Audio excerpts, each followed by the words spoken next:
What is twaddle? Don't worry, by the end of this video, you will know.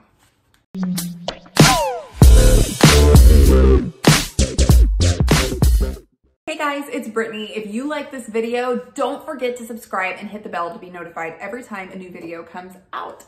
Okay, today I'm talking to you about twaddle. I have been homeschooling for 7 years. About 5 or 6 years ago, I started hearing this word, twaddle. And I was like, what the heck is that? Like what is that? I had no idea.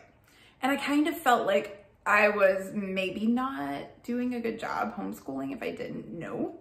Okay, so let me break it down. Twaddle basically is just a book that is not well written or worthy of our time. That's it. It's just not a good book. Pretty simple, right? We want to read our kids really good literature. Literature that spreads the feast. Literature that is rich, it has descriptive language, large vocabulary. You know, we want kids to love reading, obviously. And why would we feed them books that aren't that good? Let's give them the best, right? So how do we define twaddle so we can steer clear of it? Well, here are some ways that you can spot twaddle. Number one, it's going to talk down to a child. It's going to address a child as if they aren't capable of thought on their own. Have you ever read a book that's like that? I know I definitely have.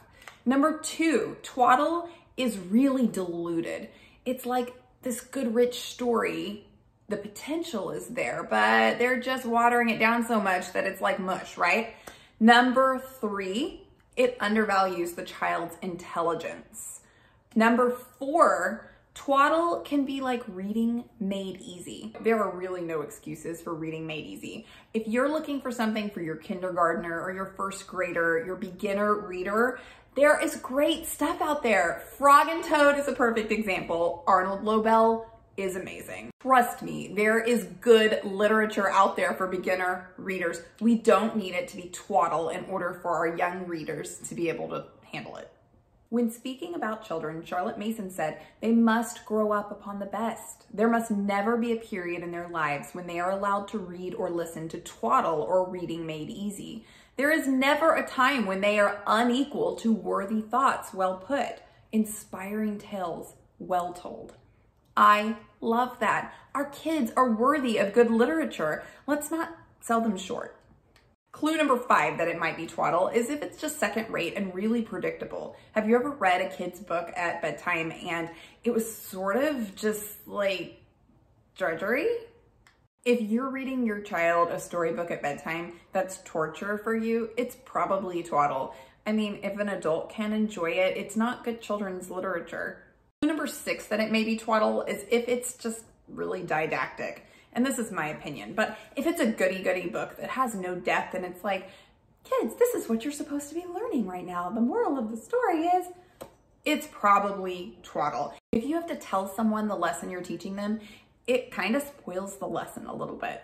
But Jesus was a master storyteller. He used these parables that have these living truths buried inside of them, just waiting to be uncovered. And I think when someone discovers a treasure on their own rather than being handed it, but they've actually worked for it a little bit and they've uncovered it and unearthed it, it's a completely different experience. View reading that way, because when we are reading books to our kids and we allow them to make their own connections, it literally gets stored differently in their brain. It's something that will really stay with them and actually integrate into who they are and who they're becoming. It's awesome. Okay, so we shouldn't read twaddle, Brittany, but what should we read? Well, the opposite of twaddle is living books. A living book is well written, and it's written by somebody who has a passion for the subject they're writing about. This is the complete opposite of textbooks, and in a Charlotte Mason education, our goal is to steer clear of textbooks that are dry as much as possible and to use living books to teach every subject. A really great way to hone your senses to great literature is to read the classics. Dickens, Tolstoy, C.S. Lewis. I mean, there are so many good ones, but don't read abridged or adapted versions. Read the actual real stuff and you'll start to realize the depth that's there that was missing from what you were reading before. At least that's what happened for me. Some amazing resources right down below. Read Aloud Revival, go there first, readaloudrevival.com. They have amazing book lists, picture books for every month of the year, and book lists for every age reader in your house, great family read aloud book lists.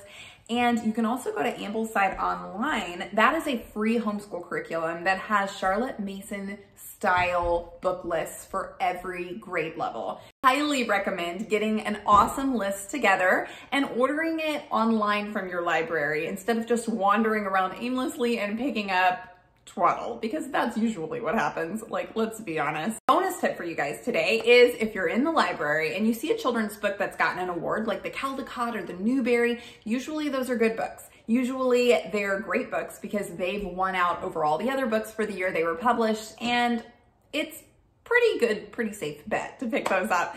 But I do recommend getting your list ready before you go to the library or ordering it online. That's definitely what we do, and it saves us so much time, and we come home with gems.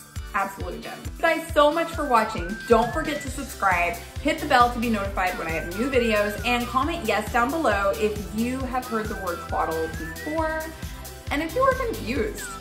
I definitely was at first, but now you know. Bye guys, see you next time.